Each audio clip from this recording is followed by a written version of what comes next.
ನಮಸ್ತೆ, ಶುಭ ಮಧ್ಯಾಹ್ನ ಪ್ರೀತಿಯ ವಿದ್ಯಾರ್ಥಿಗಳಿಗೆ, ಶಾಲಾ ಶಿಕ್ಷಕರಿಗೆ ಹಾಗೂ ಶಾಲಾ ಸಿಬ್ಬಂದಿ ವರ್ಗದವ್ರಿಗೆ. ನಿಮ್ಮೆಲ್ಲರಿಗೂ ಕೂಡ ವಿದ್ಯಾಶಕ್ತಿಯ ವಿಜ್ಞಾನದ ತರಗತಿಗೆ ಆತ್ಮೀಯವಾದಂತಹ ಸ್ವಾಗತ ಕೋರ್ತಾ ಇರೋದು ನಾನ್ ನಿಮ್ಮ ವಿಜ್ಞಾನದ ಶಿಕ್ಷಕಿ ಅಶ್ವಿತಾ ಮಲ್ನಾಡ್. ಹೇಗಿದ್ದೀರಾ ಮಕ್ಕಳೇ? ಸೊ ಆಫ್ಟರ್ ಹಾಲಿಡೇ ಮತ್ತೆ ನಾವು ಈ ಒಂದು ವಿದ್ಯಾಶಕ್ತಿಯ ಸಲುವಾಗಿ ಭೇಟಿ ಆಗ್ತಾ ಇದೀವಿ. ಸೊ ನಿಮ್ಮ ಒಂದು ವಾರಾಂತ್ಯ ಬಹಳ ಚೆನ್ನಾಗಿತ್ತು ಅಂತ ನಾನು ಭಾವಿಸ್ತೀನಿ.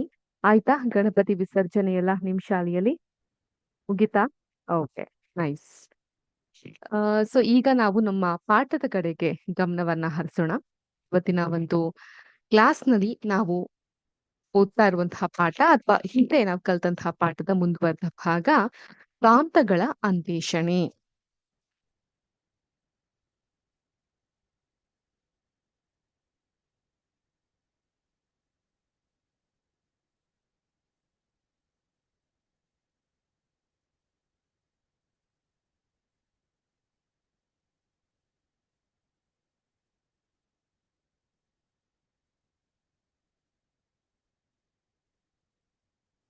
ಅಂದ್ರೆ ಎಕ್ಸ್ಪ್ಲೋರಿಂಗ್ ಮ್ಯಾಗ್ನೆಟ್ಸ್ ಅಂತ.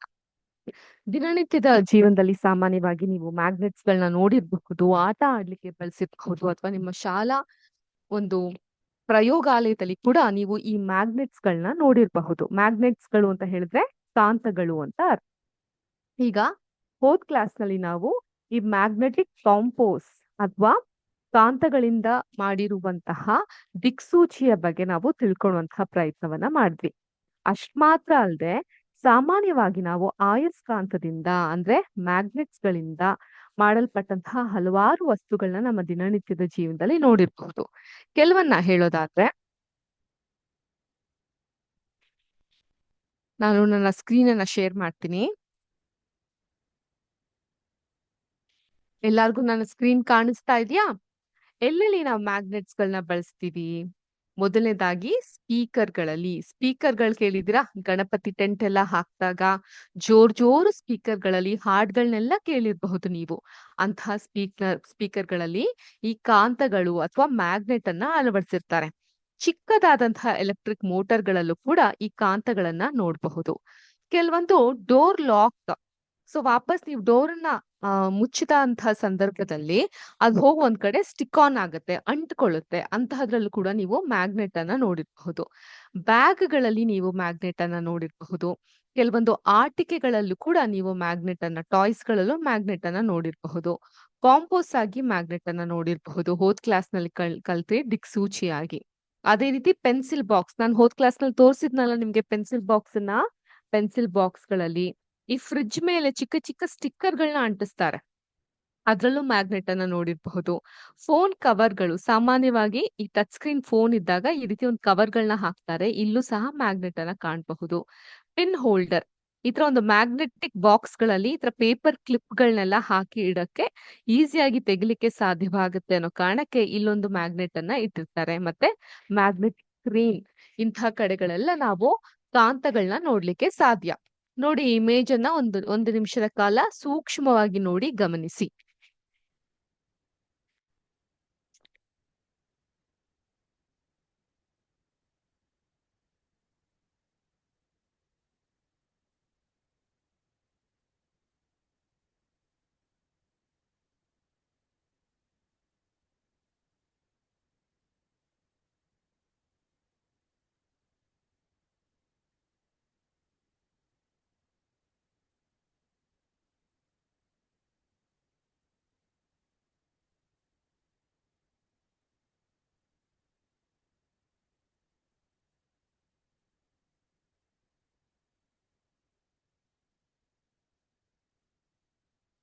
ನೋಡಿದ್ರಾ, ದಿನನಿತ್ಯದ ಜೀವನದಲ್ಲಿ ನಾವ್ ಎಲ್ಲೆಲ್ಲಿ ಈ ಮ್ಯಾಗ್ನೆಟ್ ಅನ್ನ, ಕಾಂತಗಳನ್ನ ಬಳಸ್ತೀವಿ ಅಂತ. ಒಂದು ಚಿಕ್ಕ ಉದಾಹರಣೆ ನಮ್ಮ ಮನೆಯಲ್ಲೇ ಇರುವಂತಹದ್ದು ನಿಮ್ಗೆ ತೋರಿಸೋದಾದ್ರೆ,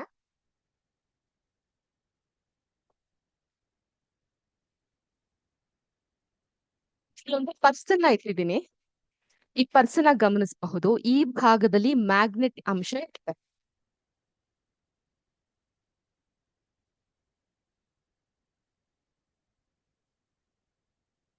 ಕಂಡ್ರಾ? ಸೊ ಇದು ಹೇಗೆ ಸ್ಟಿಕ್ ಆನ್ ಆಗ್ತಾ ಇದೆ ಅಂತ.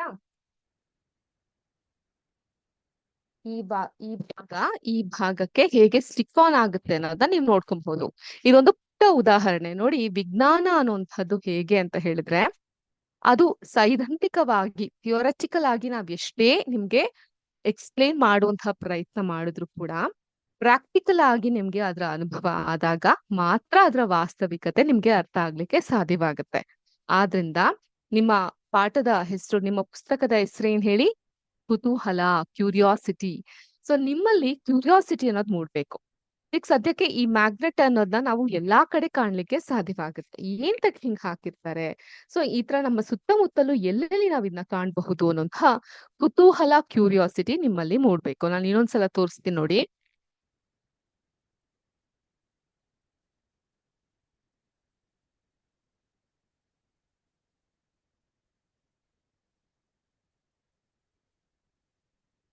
ನೋಡಿದ್ರಾ? ಇದೊಂದು ಉದಾಹರಣೆಯಾಗಿತ್ತು. ಇದೇ ರೀತಿ ಹಲವು ಉದಾಹರಣೆಗಳನ್ನ ನಾವು ನಿಮ್ಗೆ ನೀಡ್ತಾ ಹೋಗಬಹುದು. ನೀವು ಕೂಡ ನಿಮ್ಮ ಸುತ್ತಮುತ್ತಲಿನ ವಾತಾವರಣಗಳಲ್ಲಿ ಮ್ಯಾಗ್ನೆಟ್ಗಳನ್ನ ಎಲ್ಲಿ ಕಾಣ್ಲಿಕ್ಕೆ ಸಾಧ್ಯವಾಗುತ್ತೆ ಅನ್ನೋದನ್ನ ಗಮನಿಸ್ತಾ ಹೋಗಿ. ಓಕೆ, ನಿಮ್ಮ ಟೆಕ್ಸ್ಟ್ ಬುಕ್ ಅನ್ನ ಓಪನ್ ಮಾಡಿದಾಗ ಪೇಜ್ ನಂಬರ್ 63ರಲ್ಲಿ ನೀವು ಕಾಣ್ತಾ ಹೋಗಬಹುದು ಆಯಸ್ಕಾಂತಗಳು ಅಥವಾ ಕಾಂತಗಳು ಹೊಂದಿರುವಂತಹ ಕೆಲವು ಸಾಮಾನ್ಯ ವಸ್ತುಗಳು ಯಾವ್ಯಾವ್ದು ಅಂತ.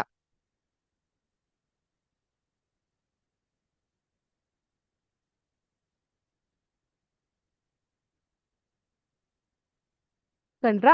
ನೋಡಿ, ಪೇಪರ್ ಕ್ಲಿಪ್ ಬಾಕ್ಸು, ಡಸ್ಟರು, ಮತ್ತೆ ಮೊಬೈಲ್ ಫೋನ್ ಸ್ಕ್ರೀನ್ ಇದು ಕವರು, ಜಾಮೆಟ್ರಿ ಬಾಕ್ಸು, ಕಪಾಟಿನ ಬಾಗಿಲು, ಹಾಗೆ ರೆಫ್ರಿಜಿರೇಟರ್, ಫ್ರಿಡ್ಜ್ ನ ಬಾಗಿಲು, ಇಂತಹ ಕಡೆ ಎಲ್ಲ ನಾವು ಈ ರೀತಿಯಾದಂತಹ ಕಾಂತಗಳನ್ನ ನಾವು ನೋಡ್ಲಿಕ್ಕೆ ಸಾಧ್ಯವಾಗ್ತಾ ಬರುತ್ತೆ. ಓಕೆ ಮಕ್ಕಳೇ? ಸೊ ಈಗ ಈ ಕಾಂತಗಳನ್ನ ಹಿಂದಿನ ಕಾಲದಲ್ಲಿ ನಾವಿಕರು ಬಳಸ್ತಾ ಇದ್ರು ದಿಕ್ಸೂಚಿಯಾಗಿ. ಅಷ್ಟ್ ಮಾತ್ರ ಅಲ್ಲದೆ ಲೋಡ್ ಸ್ಟೋನ್ ಅಂತ ಒಂದು ಕರೆಯಲ್ಪಡುವಂತಹ ಕಾಂತಗಳು ಸಿಗುತ್ತೆ.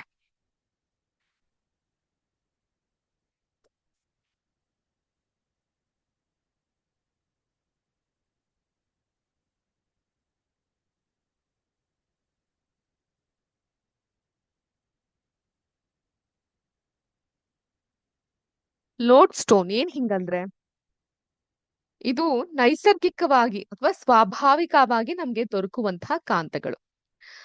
ಅದಾದ ನಂತರ ಕಾಲಕ್ರಮೇಣ ಜನರು ಕಾಂತಗಳನ್ನ ಕಬ್ಬಿಣದಿಂದಲೂ ತಯಾರಿಸಬಹುದು ಅಂತ ಕಂಡುಕೊಳ್ತಾರೆ.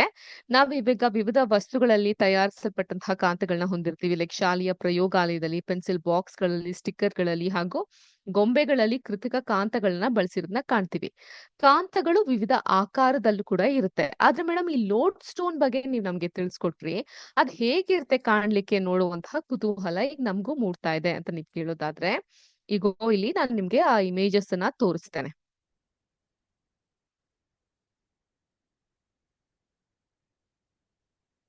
ನೋಡಿ, ಇದೇ ಲೋಡ್ ಸ್ಟೋನ್ ಅಂತ ಹೇಳಿದ್ರೆ ಇದು ಸ್ವಾಭಾವಿಕವಾಗಿ ನಮ್ಗೆ ಸಿಗುವಂತಹ ಕಾಂತ, ನ್ಯಾಚುರಲಿ ಅವೈಲಬಲ್. ಹೇಗೆ ಈ ಕಾಂತದಿಂದ ಈ ಒಂದು ಕಬ್ಬಿಣದ ಮೊಳೆಗಳು ಅದಕ್ಕೆ ಅಟ್ರಾಕ್ಟ್ ಆಗಿದೆ ನೋಡಿ, ಈ ರೀತಿಯಾಗಿರುತ್ತೆ. ಇದನ್ನ ಲೋಡ್ ಸ್ಟೋನ್ ಅಂತ ಕರಿತೀವಿ.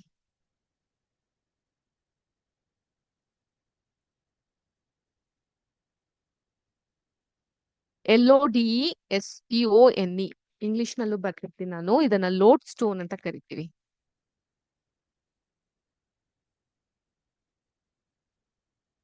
ಇದು ಸ್ವಾಭಾವಿಕವಾಗಿ ನಮ್ಗೆ ದೊರಕಿರುವಂತಹ ಕಾಂತ. ನೋಟ್ ಮಾಡ್ಕೊಬಹುದು, ಲೋಡ್ ಸ್ಟೋನ್.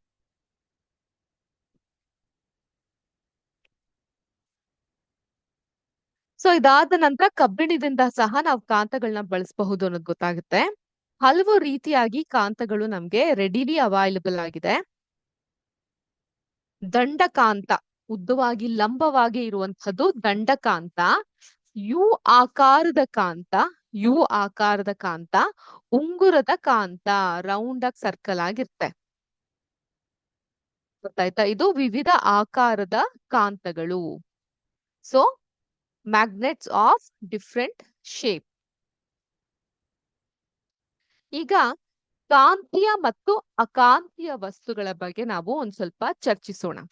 ಈಗ ಚಟುವಟಿಕೆ 4.1 ಪೇಜ್ ನಂಬರ್ 63ರಲ್ಲಿದೆ. 4.1 ವಿವಿಧ ಸಾಮಗ್ರಿಗಳಿಂದ ತಯಾರಿಸಿದ ಕೆಲವು ವಸ್ತುಗಳು ಹಾಗೂ ಒಂದು ಕಾಂತವನ್ನ ಸಂಗ್ರಹಿಸಿ. ಇವುಗಳಲ್ಲಿ ಯಾವುವು ಕಾಂತಕ್ಕೆ ಅಂಟಿಕೊಳ್ಳುತ್ತದೆ ಅನ್ನೋದನ್ನ ಊಹಿಸಿ ಕೋಷ್ಟಕ 4.1ರಲ್ಲಿ ಬರೆಯಿರಿ. ಈಗ ನೀವು ಸಂಗ್ರಹಿಸಿದ ವಸ್ತುಗಳ ಬಳಿ ಕಾಂತವನ್ನು ತಂದು ಒಂದೊಂದಾಗಿ ಪರೀಕ್ಷಿಸಿ. ಯಾವ ವಸ್ತುಗಳು ಕಾಂತಕ್ಕೆ ಅಂಟಿಕೊಳ್ಳುತ್ತದೆ ಅನ್ನೋದನ್ನ ವೀಕ್ಷಿಸಿ ನೀವು ನೋಟ್ ಮಾಡ್ಕೊಳ್ಳಿ ಅಂತ ಚಟುವಟಿಕೆ ಇದೆ. ನೀವು ಎಷ್ಟೊಂದು ವಸ್ತುಗಳನ್ನ ಕಾಣಬಹುದು. ಮರದ ತುಂಡು, ಕಬ್ಬಿಣದ ಮೊಳೆ, ಪೇಪರ್ ಕ್ಲಿಪ್ಪು, ವೈರ್, ಬೀಗ, ಶಾರ್ಪ್ನರ್ ಅಥವಾ ಮೆಂಡರ್, ಮೊಳೆಗಳು, ಮ್ಯಾಚ್ ಪೊಟ್ಟಣ, ಬೆಂಕಿ ಕಡ್ಡಿ ಪೊಟ್ಟಣ, ಸ್ಕೆಚ್ ಪೆನ್, ಲೋಟ, ಕತ್ತರಿ, candle, scale, stapler, pencil, towel, paper clip ಹೀಗೆ ಹಲವಾರು ವಸ್ತುಗಳನ್ನ ಕಾಣಬಹುದು. ನಿಮ್ಮ ವೀಕ್ಷಣೆಯನ್ನ ನೀವು ಈ ಕೋಷ್ಟಕ 4.1 ಕೋಷ್ಟಕ ಅಂದ್ರೆ ಚಾರ್ಟ್ 4.1 ನಲ್ಲಿ ಕೂಡ ದಾಖಲಿಸಬಹುದು. ಸೊ ಎಲ್ಲಾ ವಸ್ತುಗಳು ಅಟ್ರಾಕ್ಟ್ ಆಗುತ್ತಾ ಮಕ್ಕಳೇ? ಇಲ್ಲ ಮೇಡಮ್, ಕೆಲವೊಂದು ಆಗುತ್ತೆ, ಕೆಲವೊಂದು ಆಗಲ್ಲ. ಈಗ ನೀವು ಆ ಪೇಪರ್ ಕ್ಲಿಪ್ ಅಂತ ಹೇಳಿದ್ರಿ, ಅದು ಅಟ್ರಾಕ್ಟ್ ಆಗುತ್ತೆ, ಆದ್ರೆ ಪೇಪರ್ ಅಟ್ರಾಕ್ಟ್ ಆಗುತ್ತಾ? ಈಗ ಮರದ ದಿಣ್ಣೆ ಅಟ್ರಾಕ್ಟ್ ಆಗುತ್ತಾ? ಮ್ಯಾಚ್ ಕಡ್ಡಿ ಅಟ್ರಾಕ್ಟ್ ಆಗುತ್ತಾ? ಬಟ್ಟೆ ಅಟ್ರಾಕ್ಟ್ ಆಗುತ್ತಾ? ಪೆನ್ಸಿಲ್ ಅಟ್ರಾಕ್ಟ್ ಆಗುತ್ತಾ? ಆದ್ರೆ ಸ್ಟೇಪ್ಲರು, ಸಿಸರು ಇಂಥವೆಲ್ಲ ಅಟ್ರಾಕ್ಟ್ ಆಗ್ಲಿಕ್ಕೆ ಸ್ಟಾರ್ಟ್ ಆಗುತ್ತೆ. ಆದ್ರಿಂದ ಎಲ್ಲಾ ವಸ್ತುಗಳು ಕಾಂತಗಳಿಗೆ ಆಕರ್ಷಣೆಗೆ ಒಳಗಾಗುತ್ತೆ ಅನ್ನೋದು ತಪ್ಪು. ಅರ್ಥ ಆಯ್ತಾ? ಕಾಂತವು ಕೆಲವೊಂದು ವಸ್ತುಗಳನ್ನ ಮಾತ್ರ ಆಕರ್ಷಿಸುತ್ತೆ ಮತ್ತು ಕೆಲವನ್ನ ಆಕರ್ಷಿಸುವುದಿಲ್ಲ ಅನ್ನೋದು ಈ ಚಟುವಟಿಕೆಯಿಂದ ನಮ್ಗೆ ಗೊತ್ತಾಗುತ್ತೆ. ಕಾಂತದಿಂದ ಆಕರ್ಷಿಸಲ್ಪಡುವ ವಸ್ತುಗಳನ್ನ ಕಾಂತೀಯ ವಸ್ತುಗಳು ಅಂತ ಕರೀತಾರೆ. ಬೇಕಾದ್ರೆ ನೋಟ್ ಮಾಡ್ಕೊಳ್ಳಿ.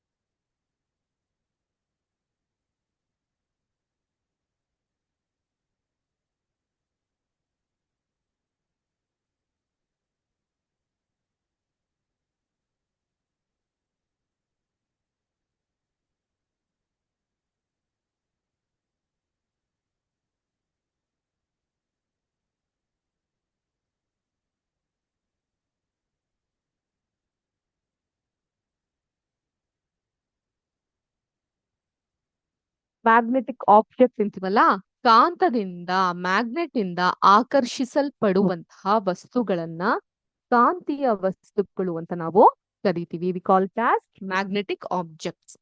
ಕಬ್ಬಿಣ ಒಂದು ಕಾಂತೀಯ ವಸ್ತುವಾಗಿದೆ.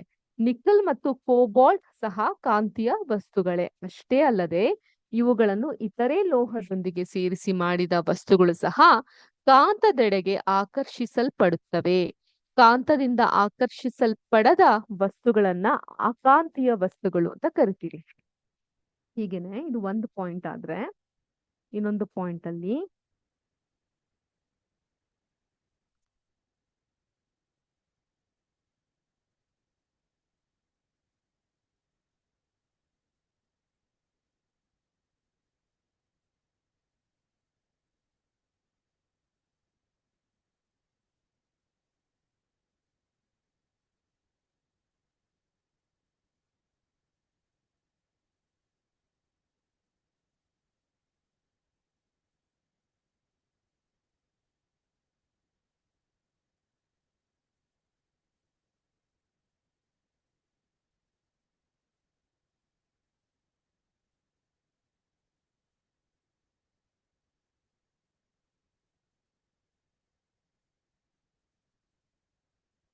ಆಯ್ತಾ?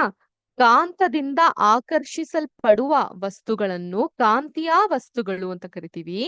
ಕಾಂತದಿಂದ ಆಕರ್ಷಿಸಲ್ಪಡದ ವಸ್ತುಗಳನ್ನು ಅಕಾಂತೀಯ ವಸ್ತುಗಳು ಅಂತ ಕರಿತೀವಿ. Okay, those objects that gets attracted from magnet we call it as magnetic object. Those object which does not get attracted from magnet we call it as amagnetic objects.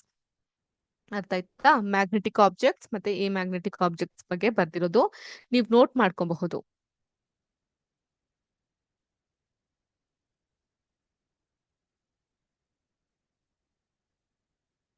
Note ಮಾಡ್ಕೊಬಹುದು ಮಕ್ಕಳೇ. 30 ಸೆಕೆಂಡ್ಸ್ ಟೈಮ್ ಸಾಕಲ್ಲ note ಮಾಡ್ಕೊಳ್ಲಿಕ್ಕೆ? ಸಿಕ್ಕಾಪಟ್ಟೆ ಜಾಸ್ತಿ ಆಯ್ತು ma'am. Just 5 seconds time ಕೊಡಿ, ನಾವು ಹಾಗೆ note ಮಾಡ್ಕೊಂಡ್ಬಿಡ್ತೀವಿ ಅಲ್ವಾ? Please take down.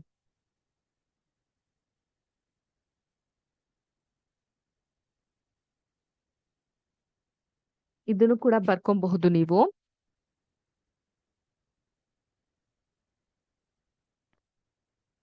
ಇದು ಮ್ಯಾಗ್ನೆಟಿಕ್ ಮೆಟೀರಿಯಲ್. ಓಕೆ, ಅಂಡ್ ಇದು ನಾನ್ ಮ್ಯಾಗ್ನೆಟಿಕ್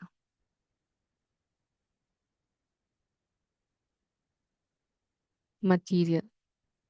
ನೋಟ್ ಮಾಡ್ಕೊಳ್ಳಿ.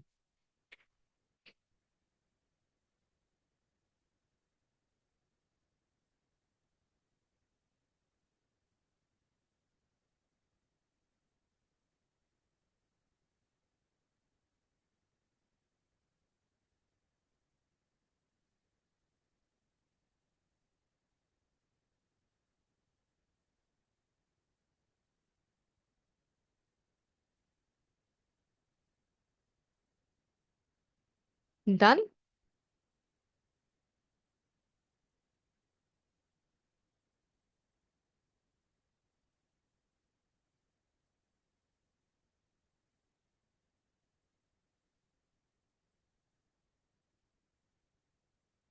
ಈಗ ನೆಕ್ಸ್ಟ್ ನಾವು ಕಾಂತೀಯ ಧ್ರುವಗಳ ಬಗ್ಗೆ ನಾವು ತಿಳ್ಕೊಳ್ತಾ ಹೋಗೋಣ. ಏನಿದು ಕಾಂತೀಯ ಧ್ರುವಗಳು ಅಂತ ಹೇಳಿದ್ರೆ ಪೋಲ್ಸ್ ಆಫ್ ಮ್ಯಾಗ್ನೆಟ್ ಅಂತ ಕರಿತೀವಿ ನಾವ್ ಇದನ್ನ.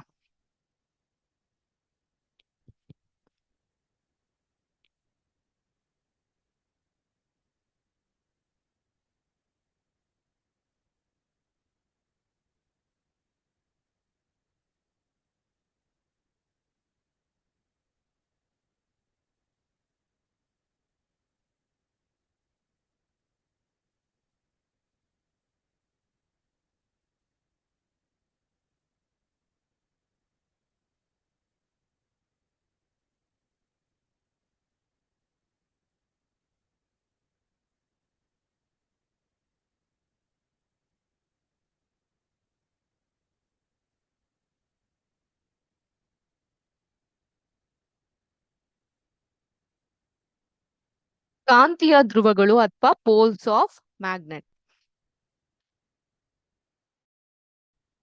ಒಂದು ಚಟುವಟಿಕೆ ಈಗ ಮತ್ತೆ ನಾವೀಗ ಅನ್ವೇಷಿಸೋಣ. ಒಂದು ಕಾಗದದ ಹಾಳೆಯ ಮೇಲೆ ಕಬ್ಬಿಣದ ರಜಗಳು ಅಂತ ಹೇಳಿದ್ರೆ ಕಬ್ಬಿಣದ ಪುಡಿ.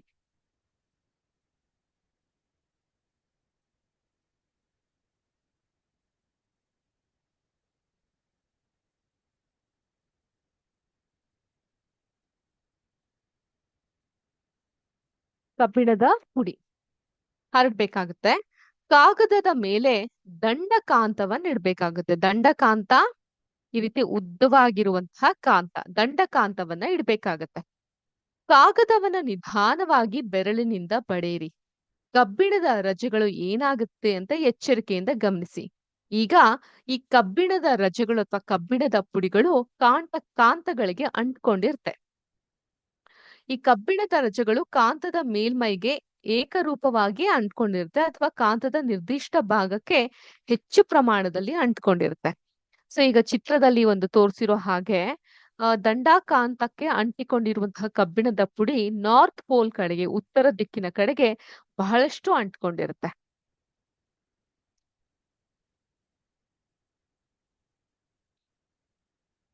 ಸೊ ಮತ್ತೆ ಉಳಿದ ಭಾಗಗಳಿಗೆ ಸ್ವಲ್ಪ ಪ್ರಮಾಣದಲ್ಲಿ ಅಂಟ್ಕೊಂಡಿರುತ್ತೆ. ಆದ್ರೆ ಪೋಲ್ ಭಾಗಕ್ಕೆ ಅಂದ್ರೆ ಧ್ರುವಗಳ ಭಾಗಕ್ಕೆ ಹೆಚ್ಚಾಗಿ ಅಂಟ್ಕೊಂಡಿರುತ್ತೆ.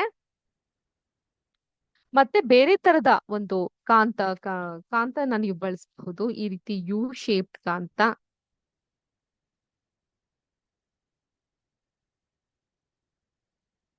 ಅಥವಾ ದುಂಡಾಕಾರದ ಕಾಂತ.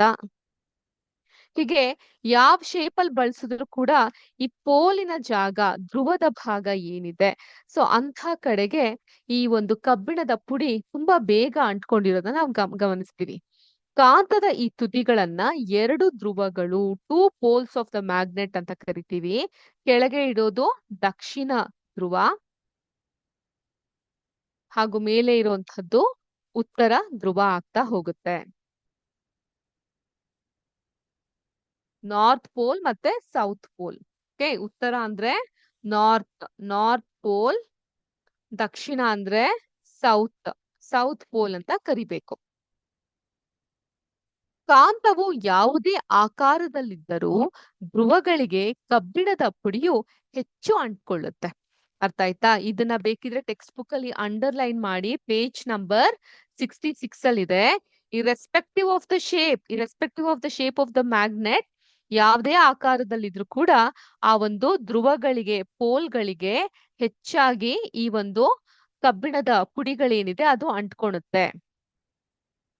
ಒಂದೇ ಧ್ರುವವಿರುವ ಕಾಂತವಿರಲು ಸಾಧ್ಯವಿಲ್ಲ. ಅಂಡ್ ಈಕ್ವಲ್, ನೀವು ಎಷ್ಟೇ ಚಿಕ್ಕದಾಗಿ ಮ್ಯಾಗ್ನೆಟ್ ಅನ್ನ ಕಟ್ ಮಾಡುದು, ತುಂಡು ತುಂಡಾಗಿ ವಿಭಜಿಸಿದ್ರು, ಈಗ ಇದು ದಂಡಾಕಾರದ ಕಾಂತವನ್ನ 2 ಪೀಸ್ ಆಗಿ ಹೀಗ್ ಮಾಡಿದ್ರು, ಅದಕ್ಕೂ ಕೂಡ ಒಂದು ನಾರ್ತ್ ಪೋಲ್, ಸೌತ್ ಪೋಲ್ ಅನ್ನೋದನ್ನ ಕಾಣಬಹುದು.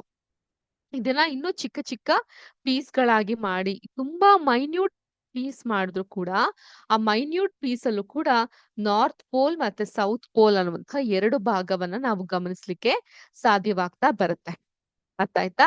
ಉತ್ತರ ಮತ್ತು ದಕ್ಷಿಣ ಧ್ರುವಗಳು ಯಾವಾಗ್ಲೂ ಕೂಡ ಅಸ್ತಿತ್ವದಲ್ಲಿ ಇರುತ್ತೆ.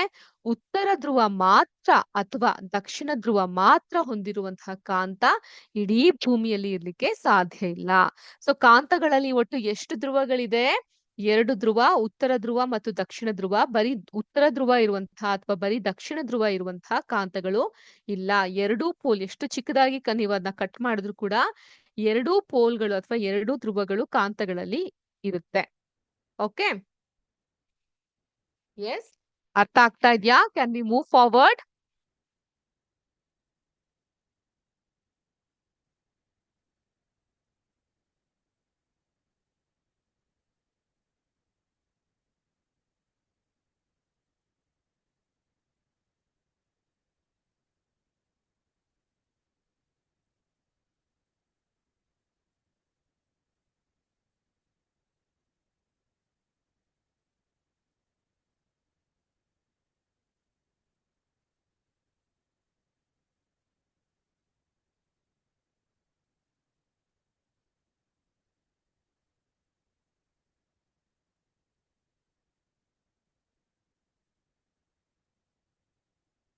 ಈಗ ಕಾಂತಗಳಿಂದ ದಿಕ್ಕುಗಳನ್ನ ಕಂಡುಹಿಡಿಯೋದು ಹೇಗೆ ಅಂತ ಒಂದ್ಸಲ ಪುನರ್ವರ್ತನೆ ಮಾಡ್ತೀನಿ.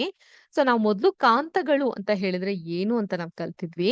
ಕಾಂತಗಳನ್ನ ನಾವು ದಿನನಿತ್ಯ ಜೀವನದಲ್ಲಿ ಬಳಸುವಂತಹ ವಸ್ತುಗಳ ಬಗ್ಗೆ ನಾವು ತಿಳ್ಕೊಂಡ್ವಿ. ಅದಾದ ನಂತರ ಕಾಂತೀಯ ವಸ್ತುಗಳು ಅಂತ ಹೇಳಿದ್ರೆ ಏನು, ಅಕಾಂತೀಯ ವಸ್ತುಗಳಂದ್ರೆ ಏನು ಅನ್ನೋದ್ರ ಬಗ್ಗೆ ತಿಳ್ಕೊಂಡ್ವಿ. ಈಗ ಕಾಂತಗಳ ಧ್ರುವ, ಮ್ಯಾಗ್ನೆಟಿಕ್ ಪೋಲ್ಸ್ ಬಗ್ಗೆ ಕಲ್ತ ನಂತರ ಕಾಂತಗಳಿಂದ ದಿಕ್ಕುಗಳನ್ನ ಕಂಡುಹಿಡಿಯೋದು ಹೇಗೆ ಅನ್ನೋದನ್ನ ನಾವು ನೋಡ್ಬೇಕಾಗತ್ತೆ.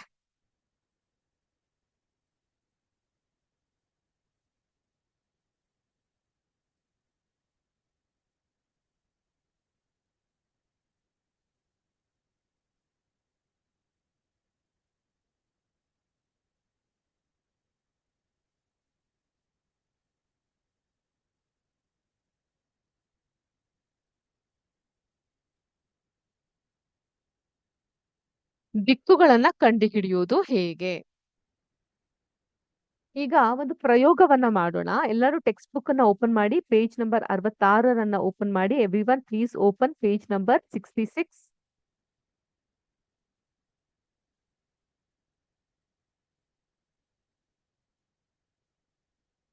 ಮಾಡಿದ್ರಾ?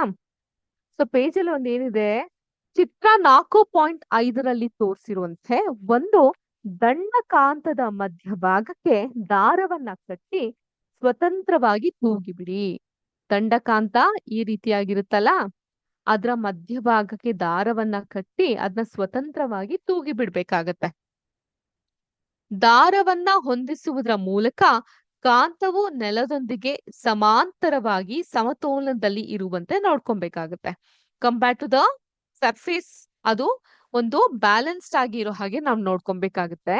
ಈಗ ದಂಡಕಾಂತವನ್ನ ನಿಧಾನವಾಗಿ ಸಮಾಂತರ ಸ್ಥಿತಿಯಲ್ಲಿ ತಿರುಗಿಸಿ ಕಾಂತವು ವಿಶ್ರಾಂತ ಸ್ಥಿತಿಗೆ ಬರಲು ಬಿಡಿ. ಸೊ ನಾವೆಲ್ಲ ಚಿಕ್ಕವರಿದ್ದಾಗ ಒಂದು ಆಟ ಆಡ್ತಾ ಇದ್ವಲ್ಲ, ಈ ಚೈನ್ ಏನಾದ್ರು ಕೈ ಮೇಲೆ ಇಟ್ಕೊಂಡು ಅದ್ ಯಾವ ಕಡೆಗೆ ನಿಧಾನವಾಗಿ ನಿಲ್ಲುತ್ತೆ ಅನ್ನೋದನ್ನ ನಾವು ನೋಡ್ತಾ ಇದ್ವಿ. ಹೌದಾ? ನೆನ್ಪಿದೆಯಾ ಆಟಗಳೆಲ್ಲ ಆಡ್ತಾ ಇದ್ದಿದ್ ನಿಮ್ಗೆ? ಈಗ ಕಾಂತವು ವಿಶ್ರಾಂತ ಸ್ಥಿತಿಗೆ ಬಂದ ನಂತರ ಅದು ಯಾವ ಕಡೆಗೆ ವಿಶ್ರಾಂತ ಸ್ಥಿತಿಯಲ್ಲಿ ಇದೆ. ಸೊ ಇನ್ ವಿಚ್ ಆಂಗಲ್, ನಿಧಾನವಾಗಿ ಇದು ತೇಲಿ ಬಿಟ್ಟಾಗ ಯಾವ ಕಡೆ ಅದು ವಿಶ್ರಾಂತ ಸ್ಥಿತಿಯಲ್ಲಿದೆ ಅಂತ ನೆಲದ ಮೇಲೆ ಹಾಳೆಯನ್ನಿಟ್ಟು ನೀವು ಗುರುತಿಸಬಹುದು, ಅದನ್ನ ನೋಟ್ ಮಾಡ್ಕೋಬಹುದು. ಇದು ಕಾಂತವು ವಿಶ್ರಾಂತಿಗೆ ಬರುವಂತಹ ದಿಕ್ಕಾಗಿರುತ್ತೆ. ಈಗ ದಂಡಕಾಂತದ ಒಂದು ತುದಿಯನ್ನ ನಿಧಾನವಾಗಿ ತಳ್ಳಿ ಮತ್ತು ಕಾಂತವು ವಿಶ್ರಾಂತ ಸ್ಥಿತಿಗೆ ಬರುವವರೆಗೆ ಕಾಯ್ಬೇಕಾಗುತ್ತೆ. ಕಾಂತವು ಮೊದಲಿನಂತೆಯೇ ವಿಶ್ರಾಂತ ಸ್ಥಿತಿಗೆ ಬರುತ್ತಾ ಅನ್ನೋದನ್ನ ನೋಡ್ಬೇಕಾಗುತ್ತೆ. ಹೌದು, ಕಾಂತವು ಮತ್ತೆ ವಿಶ್ರಾಂತ ಸ್ಥಿತಿಗೆ ಬಂದಿದೆ. ಮೊದಲು ಯಾವ ಸ್ಥಿತಿಯಲ್ಲಿತ್ತು ಮತ್ತೆ ಅದೇ ಸ್ಥಿತಿಯಲ್ಲಿ ಇದೆ. ಸೊ ಈ ಕಾಂತ ವಿಶ್ರಾಂತ ಸ್ಥಿತಿಗೆ ಬರುವಂತಹ ಗೆರೆ ಯಾವ ದಿಕ್ಕನ್ನ ತೋರಿಸುತ್ತೆ ಅನ್ನೋದನ್ನ ನಾವು ನೋಡ್ಬೇಕಾಗತ್ತೆ. ಸ್ವತಂತ್ರವಾಗಿ ತೂಗಿಬಿಟ್ಟಂತಹ ಕಾಂತವು ಯಾವಾಗಲೂ ಕೂಡ ಉತ್ತರ ದಕ್ಷಿಣ ದಿಕ್ಕಿನಲ್ಲಿಯೇ ವಿಶ್ರಾಂತ ಸ್ಥಿತಿಗೆ ಬರುತ್ತೆ. ಉತ್ತರ ದಕ್ಷಿಣ ಅಂತ ಹೇಳಿದ್ರೆ,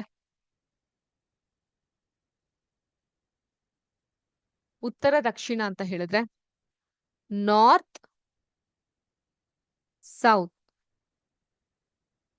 ಉತ್ತರ ದಕ್ಷಿಣ.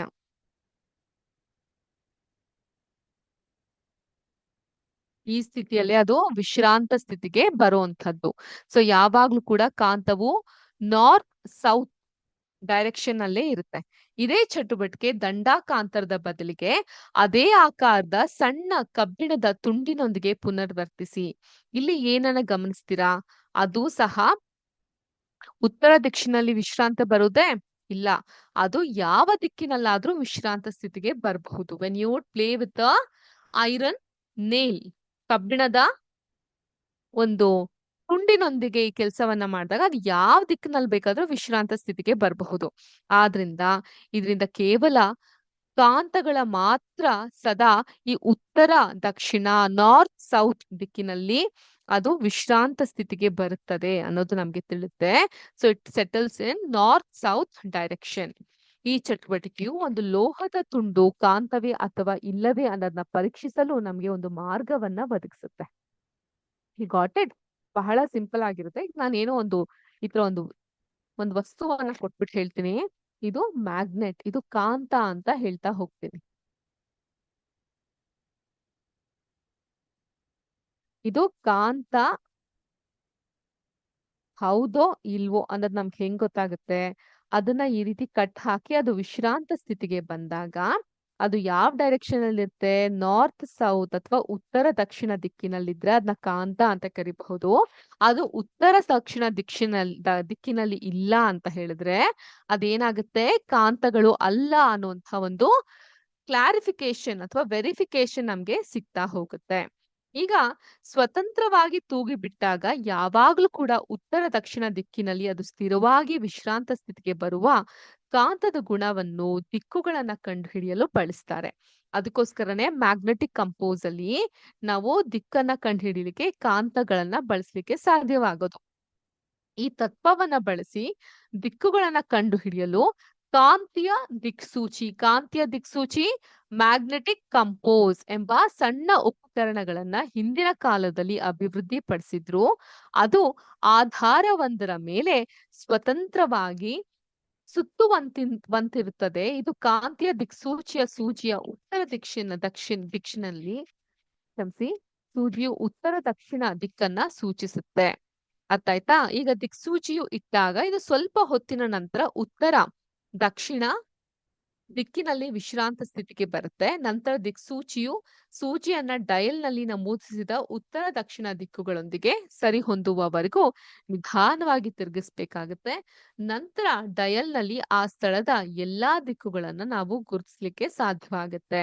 ಸೊ ಈಗ ಉತ್ತರ ದಕ್ಷಿಣ ದಿಕ್ಕಿನಲ್ಲಿ ಒಂದು ಮ್ಯಾಗ್ನೆಟ್ ಇದೆ ಅಂತ ಹೇಳಿದಾಗ ಅದ್ರ ಸುತ್ತಲೂ ಇರುವಂತಹದ್ದು ಯಾವ್ಯಾವ ದಿಕ್ಕಿನಲ್ಲಿ ಸಾಗ್ತಾ ಇದೆ ಅಂತ ನಾವು ಗಮನಿಸಕ್ಕೂ ಕೂಡ ಇದನ್ನ ಬಳಸ್ಕೊಂತಾ ಹೋಗಬಹುದು. ಓಕೆ,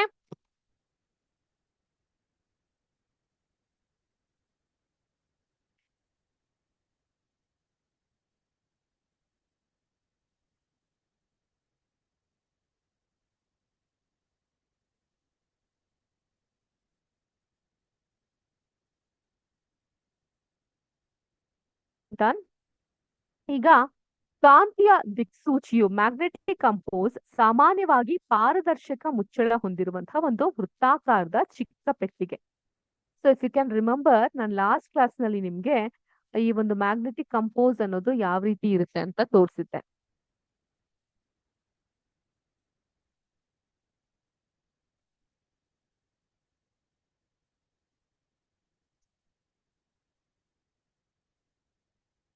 ಇನ್ನೊಮ್ಮೆ ತೋರಿಸ್ತೀನಿ. ಯಾವ ಆಕಾರದಲ್ಲಿದೆ ಇದು? Very good. ವೃತ್ತಾಕಾರ ಅಥವಾ ಸರ್ಕಲ್ ಶೇಪ್ ನಲ್ಲಿ ನಾವು ಇದಿರೋದನ್ನ ಗಮನಿಸಬಹುದು. ಒಂದು ಚಿಕ್ಕ ಪೆಟ್ಟಿಗೆ ಇದು. ಪಾರದರ್ಶಕ ಟ್ರಾನ್ಸ್ಪರೆಂಟ್ ನೋಟ್ ಮಾಡ್ಕೊಬಹುದು. ಪಾರದರ್ಶಕ ಮುಚ್ಚಳಗಳನ್ನ ಹೊಂದಿರುತ್ತೆ. ಪೆಟ್ಟಿಗೆಯ ತಳದಲ್ಲಿ ಇರುವ ಒಂದು ಆಧಾರದ ಮೇಲೆ ಸೂಜಿಯ ಆಕಾರದ ಕಾಂತವನ್ನ ಇರಿಸಲಾಗಿರುತ್ತೆ. So if you can see, ಇಲ್ಲಿ ಕಾಂತ ಕಾಣಬಹುದು. ಸೂಜಿಯ ಆಕಾರದಲ್ಲಿ ಇರುವಂತಹ ಕಾಂತವನ್ನ ನೀವಿಲ್ಲಿ ಗಮನಿಸಬಹುದು. ಅದು ಆಧಾರದ ಮೇಲೆ ಸುಲಭವಾಗಿ ತಿರುಗಲಿಕ್ಕೆ ಅನುಕೂಲವಾಗುತ್ತೆ. ಸಮತೋಲನವಾಗಿ ಇರಿಸ್ತಾರೆ. ಉತ್ತರ ದಿಕ್ಕಿನಲ್ಲಿ ವಿಶ್ರಾಂತ ಸ್ಥಿತಿಗೆ ಬರುವ ತುದಿಗೆ ಕೆಂಪು ಬಣ್ಣ ಹಚ್ಚಿರ್ತಾರೆ. ಸೂಜಿಯ ತಳಭಾಗದಲ್ಲಿ ಎಲ್ಲಾ ದಿಕ್ಕುಗಳನ್ನ ತೋರಿಸಲು ಡಯಲ್ ಇದು. ಅದರ ಮೇಲೆ ದಿಕ್ಕುಗಳನ್ನ ಗುರುತಿಸ್ಲಿಕ್ಕೆ ಸಾಧ್ಯವಾಗತ್ತೆ. ಅರ್ಥ ಆಯ್ತಾ? ಸೊ ಈ ರೀತಿಯಾಗಿ ಮ್ಯಾಗ್ನೆಟಿಕ್ ಕಂಪೋಸ್ ಅನ್ನ ಉಪಯೋಗಿಸ್ತಾ ಇದ್ರು.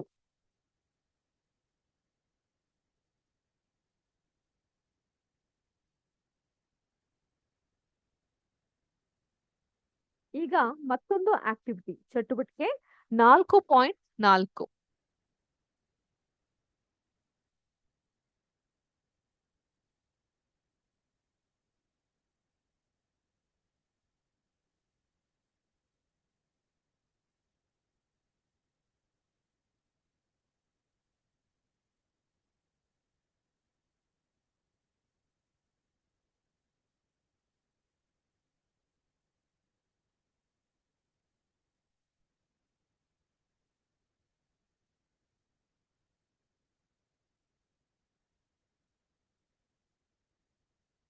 ರಬ್ಬರ್ ಕಾರ್ಕ್, ಬಟ್ಟೆ ಹೊಳೆಯುವ ಕಬ್ಬಿಣದ ಸೂಜಿ, ಒಂದು ಶಾಶ್ವತ ದಂಡಕಾಂತ, ಒಂದು ಗಾಜಿನ ಪಾತ್ರೆ ಮತ್ತು ನೀರನ್ನ ಸಂಗ್ರಹಿಸಿ. ಈಗ ಅಡ್ಗೆ ಮಾಡ್ಬೇಕಾದ್ರೆ ನಾವು ಬೇಕಾಗುವ ಸಾಮಗ್ರಿಗಳು ಅಂತ ಹೇಳ್ತೀವಲ್ಲ, ಅದೇ ರೀತಿ ಇಲ್ಲೂ ಕೂಡ ಬೇಕಾಗಿರುವಂತಹ ಸಾಮಗ್ರಿಗಳು ಬಂತು. ಒಂದು ರಬ್ಬರ್ ಕಾರ್ಕ್. ರಬ್ಬರ್ ಕಾರ್ಕ್ ಹೇಗಿರುತ್ತೆ? ಈ ತರ ಇರುತ್ತೆ. ರಬ್ಬರ್ ಕಾರ್ಕ್, ಬಟ್ಟೆ ಹೊಲಿಯುವಂತಹ ಕಬ್ಬಿಣದ ಸೂಜಿ, ಒಂದು ಶಾಶ್ವತ ದಂಡಕಾಂತ, ಒಂದು ಗಾಜಿನ ಪಾತ್ರೆ ಮತ್ತು ನೀರನ್ನ ಸಂಗ್ರಹಿಸಿ. ಸೂಜಿಯನ್ನ ಮರದ ಮೇಜಿನ ಮೇಲಿಡಿ. ನಂತರ ಸೂಜಿಯ ಒಂದು ತುದಿಯನ್ನ ದಂಡಕಾಂತ ಯಾವುದಾದ್ರೂ ಒಂದು ಧ್ರುವ ಮೇಲೆ ಇರಿಸಿ. ಚಿತ್ರದಲ್ಲಿ ತೋರಿಸಿರೋ ಹಾಗೆ ಕಬ್ಬಿಣದ ಸೂಜಿಯನ್ನ ಕಾಂತವಾಗಿ ಮಾಡ್ತಾ ಇರುವಂತದನ್ನ ಗಮನಿಸಬಹುದು. ಸೂಜಿಯ ಉದ್ದಕ್ಕೂ ದಂಡಕಾಂತವನ್ನ ಉಜ್ಜಿ ಸೂಜಿಯ ಇನ್ನೊಂದು ತುದಿಯನ್ನ ತಲುಪಿದಾಗ ಅದನ್ನ ಮೇಲಕ್ಕೆತ್ತಿ. ಸೊ ಚೆನ್ನಾಗಿ ಒಂದು ಸೂಜಿ ಹೀಗಿದ್ರೆ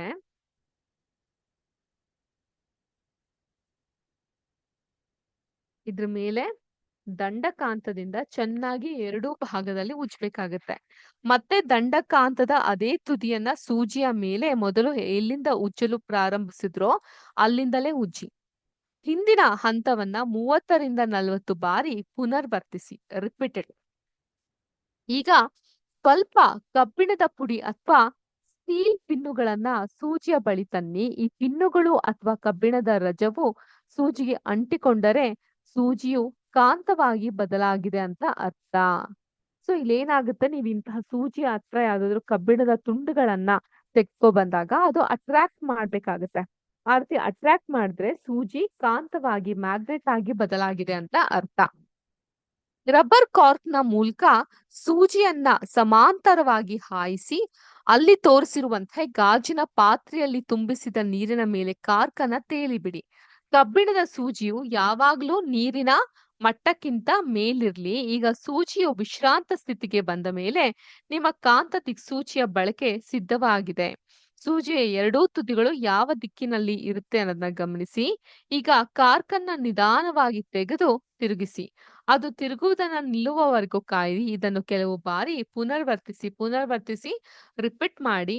ಯಾವಾಗಲೂ ಸೂಜಿಯು ಮೊದಲಿದ್ದ ದಿಕ್ಕಿನತ್ತಲೇ ವಿಶ್ರಾಂತ ಸ್ಥಿತಿಗೆ ಬರುತ್ತೆ. ಇದನ್ನ ನಾವು ಮನೇಲೆ ತಯಾರು ಮಾಡ್ಕೋಬಹುದು ಬಹಳ ಸಿಂಪಲ್ ಆಗಿ.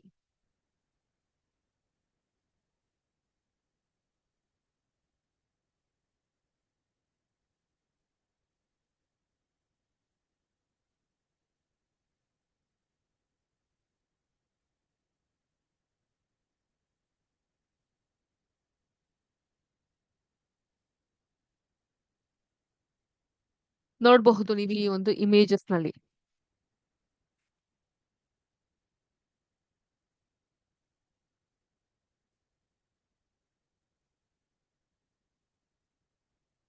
ಹೇಗೆ ಒಂದು ರಬ್ಬರ್ ಕಾರ್ಕ್ಗೆ ಈ ರೀತಿಯಾಗಿ ಸೂಜಿಯನ್ನ ಇಟ್ಟಿದ್ದಾರೆ. ಇದು ನಾರ್ತ್ ಸೌತ್ ಡೈರೆಕ್ಷನ್, ಉತ್ತರ ಹಾಗೂ ದಕ್ಷಿಣ ಭಾಗದಲ್ಲೇ ಒಂದು ತಟಸ್ಥ ಸ್ಥಿತಿಗೆ ಬರುತ್ತೆ, ವಿಶ್ರಾಂತ ಸ್ಥಿತಿಗೆ ಆ ಭಾಗದಲ್ಲೇ ಬರುತ್ತೆ. Magnetised needle points to the north pole. Cork holding magnetic needle floats in the water dish east ಮತ್ತೆ ವೆಸ್ಟ್. ಈಸ್ಟ್ ಅಂದ್ರೆ ಪೂರ್ವ, ವೆಸ್ಟ್ ಅಂದ್ರೆ ಪಶ್ಚಿಮ. ನಾರ್ತ್ ಉತ್ತರ, ಈಸ್ಟ್ ಪೂರ್ವ ಅಥವಾ ಪೂರ್ವ, ಎಸ್ ಸೌತ್ ಅಥವಾ ದಕ್ಷಿಣ, ಡಬ್ಲ್ಯೂ ವೆಸ್ಟ್ ಅಥವಾ ಪಶ್ಚಿಮ.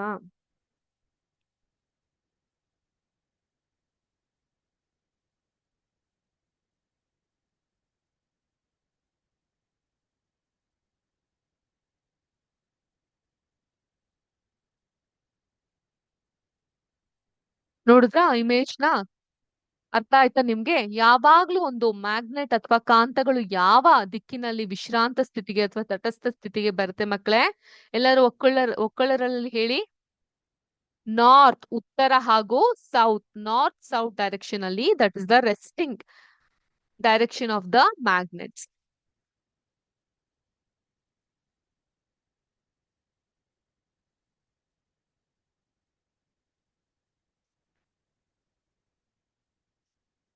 ಕೇಳಿಸ್ತಾ?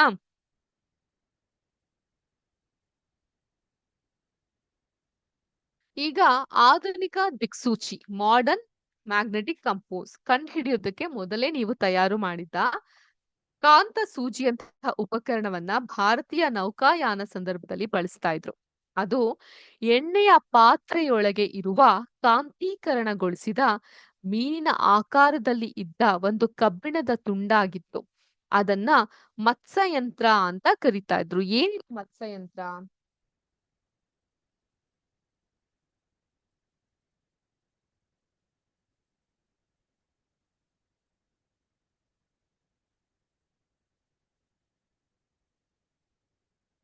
ಒಂದ್ ನಿಮಿಷ ಇಮೇಜ್ ಅನ್ನ ತೋರಿಸ್ತೇನೆ.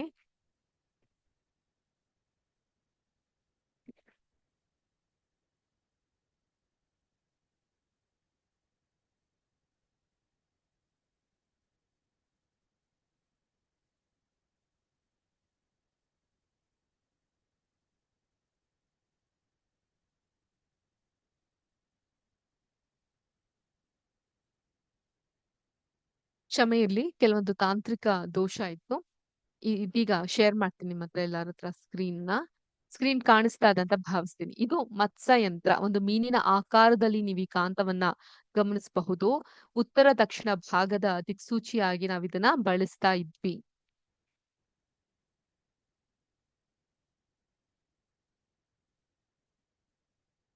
ಎಣ್ಣೆಯ ಪಾತ್ರೆಯೊಳಗೆ ಇರುವಂತಹ ಕಾಂತೀಕರಣಗೊಳಿಸಿದ ಮೀನಿನ ಆಕಾರದಲ್ಲಿದ್ದ ಒಂದು ಕಬ್ಬಿಣದ ತುಂಡಿನಿಂದ ನೌಕಾಯಾನದ ಸಂದರ್ಭದಲ್ಲಿ ದಿಕ್ಕನ್ನ ಕಂಡುಹಿಡಿಲಿಕ್ಕೆ ಬಳಸ್ತಾ ಇದ್ರು. ಅದನ್ನ ಮತ್ಸ್ಯಯಂತ್ರ ಅಂತ ಕರಿತಾ ಇದ್ರು. ಈಗ ಇಂಗ್ಲಿಷ್ ನಲ್ಲಿ ಬಹಳ ಪ್ರಸಿದ್ಧವಾದಂತಹ ಒಂದು ಮಾತ್ರೆ, like poles repel, unlike poles attract ಅಂತ. ಅರ್ಥ ಆಯ್ತಾ? ಸೊ ಇದು ಕಾಂತಗಳ ನಡುವೆ ಇರುವಂತಹ ಆಕರ್ಷಣೆ ಮತ್ತು ವಿಕರ್ಷಣೆಯನ್ನ ನಾವು ಅರ್ಥ ಮಾಡ್ಕೊಳ್ಳಿಕ್ಕೆ ಸಾಧ್ಯವಾಗುವಂಥದ್ದು.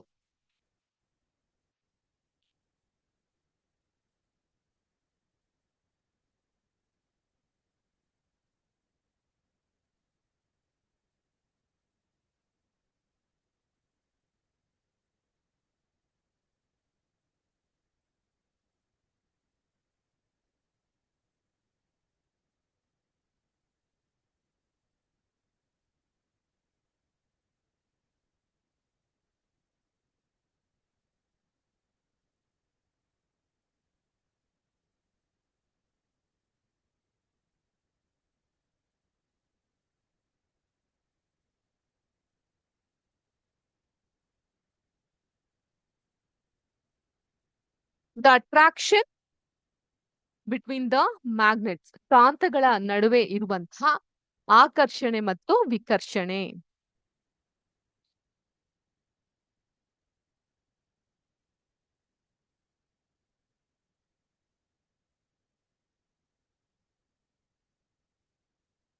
ಇಂಗ್ಲಿಷ್ ತರ್ಜುಮೆ ಆಕರ್ಷಣೆ ಅಂದ್ರೆ ಅಟ್ರಾಕ್ಷನ್,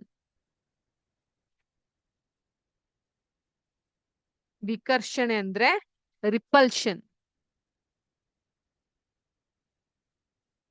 ಇದು ಈ ರಿಪಲ್ಷನ್ ನೋಟ್ ಮಾಡ್ಕೊಳ್ಳಿ. ಆಕರ್ಷಣೆ ಅಂದ್ರೆ ಅಟ್ರಾಕ್ಷನ್, ವಿಕರ್ಷಣೆ ಅಂದ್ರೆ ರಿಪಲ್ಷನ್.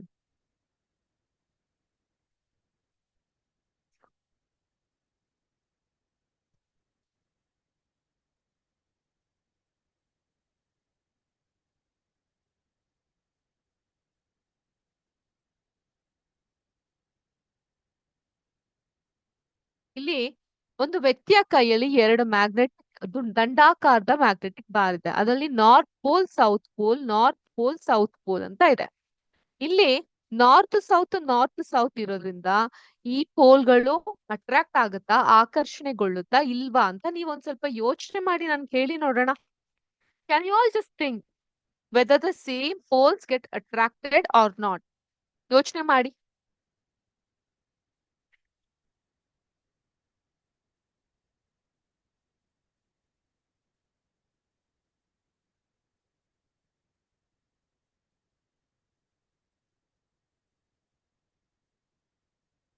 ಏನಾಗ್ತಿದೆ ಮಕ್ಳೇ ಇಲ್ಲಿ? ನಾರ್ತ್ ಮತ್ತೆ ಸೌತ್ ಅಂತ ಇದೆ. ಇಲ್ಲೊಂದು ವಸ್ತು ಇದಕ್ಕೆ ಅಂಟ್ಕೊಂಡಿದೆ ನೋಡಿ. ವೃತ್ತಾಕಾರ ರಿಂಗ್ ಶೇಪ್ ಅಲ್ಲಿ ಇರುವಂತಹ ಕಾಂತಗಳಲ್ಲೂ ಕೂಡ ನಾರ್ತ್ ಮತ್ತೆ ಸೌತ್ ಪೋಲ್ ಅನ್ನ ನೀವು ಗಮನಿಸಬಹುದು. ಪ್ರತಿಯೊಂದು ಮ್ಯಾಗ್ನೆಟ್ ಅಲ್ಲೂ ಕೂಡ ಎರಡು ಭಾಗ ಇದೆ. ಅದು ಉತ್ತರ ಹಾಗೂ ದಕ್ಷಿಣ ಭಾಗ. ನಾರ್ತ್ ಪೋಲ್ ಮತ್ತೆ ಸೌತ್ ಪೋಲ್ ಅನ್ನುವಂಥ ಎರಡು ಭಾಗ ಇದೆ.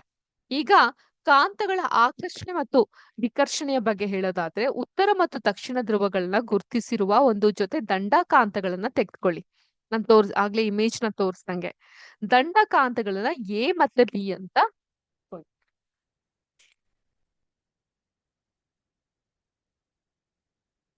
ಹೀಗೆ. ಇದು ಎ ಆಗುತ್ತೆ, ಇದು ಬಿ ಆಗುತ್ತೆ. ಆ ರೀತಿ ನೀವು ಐಡೆಂಟಿಫೈ ಮಾಡಿ ಇಟ್ಕೊಳ್ಳಿ. ದಂಡಕಾಂತದ ಏನ ಉದ್ದದ ಭಾಗವನ್ನ 5 ರಿಂದ 6 ಪೆನ್ಸಿಲ್ಗಳ ಮೇಲೆ ಚಿತ್ರದಲ್ಲಿ ತೋರಿಸಿರುವಂತೆ ಇಡಿ. ಚಿತ್ರ ಯಾವ ರೀತಿ ತೋರಿಸಿದ್ದಾರೆ ಟೆಕ್ಸ್ಟ್ ಬುಕ್ ನಲ್ಲಿ? ಪೆನ್ಸಿಲ್ಗಳ ಮೇಲೆ ದಂಡಕಾಂತ, ನಾರ್ತ್ ಮತ್ತು ಸೌತ್ ಪೋಲ್ ಇರುವಂತಹ ದಂಡಕಾಂತವನ್ನ ಇಡಲಾಗಿದೆ.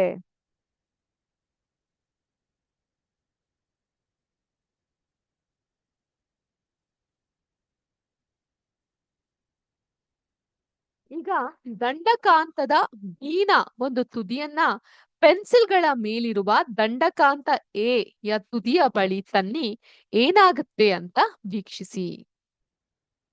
ಓಕೆ, ನಿಮ್ಮ ಟೆಕ್ಸ್ಟ್ ಬುಕ್ ಅನ್ನ ನೀವು ಬೇಕಂದ್ರೆ ನೋಡಬಹುದು, ಓಪನ್ ಮಾಡಿ. ಈ ರೀತಿಯಾಗಿದೆ. ಈ ಪೆನ್ಸಿಲ್ಗಳನ್ನ ಈ ರೀತಿಯಾಗಿ ಅರೇಂಜ್ ಮಾಡಲಾಗಿದೆ.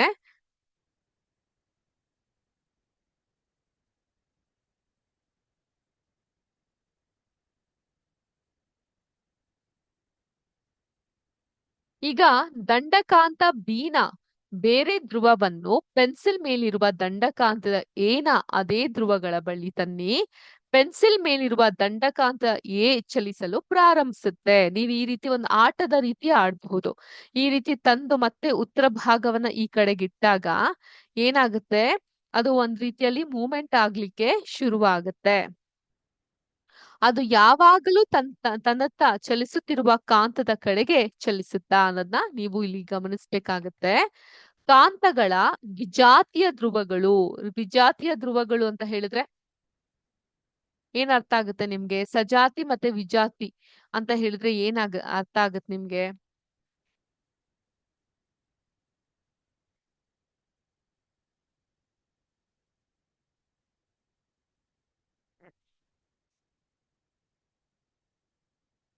ವಿಜಾತಿ ಅಂದ್ರೆ ಅನ್ಲೈಕ್ ಪೋಲ್ಸ್ ಅಂತ, ಸಜಾತಿ ಅಂದ್ರೆ ಲೈಕ್ ಪೋಲ್ಸ್ ಅಂತ. ಆ ಒಂದು ಡಿಫ್ರೆನ್ಸ್ ನೀವು ಅರ್ಥ ಮಾಡ್ಕೊಬೇಕಾಗುತ್ತೆ. ಈ ವಿಜಾತಿಯ ಧ್ರುವಗಳು ಏನಿರುತ್ತೆ, ಕಾಂತಗಳ ವಿಜಾತಿಯ ಧ್ರುವಗಳು ಅಂದ್ರೆ ಒಂದು ಕಾಂತದ ದಕ್ಷಿಣ ಧ್ರುವ ಮತ್ತೊಂದು ಕಾಂತದ ಉತ್ತರ ಧ್ರುವಗಳು ಪರಸ್ಪರ ಆಕರ್ಷಿಸುತ್ತದೆ. ಓಕೆ, ಹಾಗೆಯೇ ಕಾಂತಗಳ ಸಜಾತಿಯ ಧ್ರುವಗಳು ಅಂದರೆ ಒಂದು ಕಾಂತದ ದಕ್ಷಿಣ ಧ್ರುವ ಮತ್ತು ಮತ್ತೊಂದು ಕಾಂತದ ದಕ್ಷಿಣ ಧ್ರುವ, ಅಥವಾ ಒಂದು ಕಾಂತದ ಉತ್ತರ ಧ್ರುವ ಮತ್ತು ಮತ್ತೊಂದು ಕಾಂತದ ಉತ್ತರ ಧ್ರುವ ಪರಸ್ಪರ ವಿಕರ್ಷಿಸುತ್ತದೆ, ರೆಪೆಲ್ ಆಗುತ್ತೆ ಅನ್ನೋದನ್ನ ನಾವು ಕಾಣಬಹುದು. ಮೇಡಮ್ ಕನ್ಫ್ಯೂಸ್ ಆಯ್ತಲ್ಲ, ಇನ್ನೊಂದ್ ಸ್ವಲ್ಪ ನೀಟಾಗಿ ಇದನ್ನ ಎಕ್ಸ್ಪ್ಲೇನ್ ಮಾಡಬಹುದಾ ಅಂತ ಕೇಳೋದಾದ್ರೆ,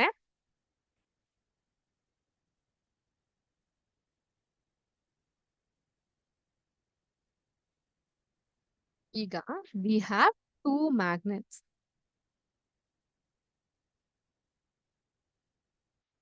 North, South. North, South. ಈಗ ಇಲ್ಲಿ ಇನ್ನೊಂದು ಮ್ಯಾಗ್ನೆಟ್ ಅನ್ನ ತಂದು ನಾನು ಹೀಗೆ ಇರಿಸಿದಾಗ ನಾರ್ತ್ ಮತ್ತೆ ಸೌತ್ ಈ ಭಾಗ ಅನ್ಲೈಕ್ ಪೋಲ್ ವಿಜಾತಿಯಾಗಿರೋದಲ್ವಾ, ಆದ್ರೆ ಇದು ಒಂದಕ್ಕೊಂದು ಅಟ್ರಾಕ್ಟ್ ಆಗುತ್ತೆ, ಲೈಕ್ ಆಗುತ್ತೆ. ಇಲ್ಲಿ ನಾನು ಇನ್ನೊಂದು ಮ್ಯಾಗ್ನೆಟ್ ನ ತಂದು ಸೌತ್ ಪೋಲ್ ಮತ್ತೆ ನಾರ್ತ್ ಪೋಲ್ ಅಂತ ಹೀಗಿದ್ದಾಗ ದಕ್ಷಿಣ ಮತ್ತೆ ದಕ್ಷಿಣವನ್ನ ಇಟ್ಟಾಗ ಇದು ಅಟ್ರಾಕ್ಟ್ ಆಗಲ್ಲ. ಅದಕ್ಕೆ ಹೇಳೋದು unlike poles attract, like poles repel. ಅಂದ್ರೆ ವಿಜಾತಿಯ ಧ್ರುವಗಳು ಆಕರ್ಷಣೆಗೆ ಒಳಗಾಗುತ್ತೆ, ಸಜಾತಿಯ ಧ್ರುವಗಳು ಆಕರ್ಷಣೆಗೆ ಒಳಗಾಗೋದಿಲ್ಲ ಅನ್ನೋದನ್ನ ಇದನ್ನೇ ಹೇಳೋದು. ಮುಂದಿನ ಕ್ಲಾಸ್ ನಲ್ಲಿ ಇದ್ರ ಬಗ್ಗೆ ಮತ್ತಷ್ಟು ಸಂಕ್ಷಿಪ್ತವಾಗಿ ತಿಳ್ಕೊಳ್ಳೋಣ. ಇವತ್ತಿನ ಕ್ಲಾಸ್ ನ ಮುಗಿಸ್ತಾ ಇದ್ದೀನಿ. ಎಲ್ಲಾರ್ಗೂ ಶುಭ ದಿನ. ಜೈ ಹಿಂದ್, ಜೈ ಕರ್ನಾಟಕ ಮಾತೆ, ಜೈ ವಿದ್ಯಾಶಕ್ತಿ. ನಮಸ್ಕಾರ.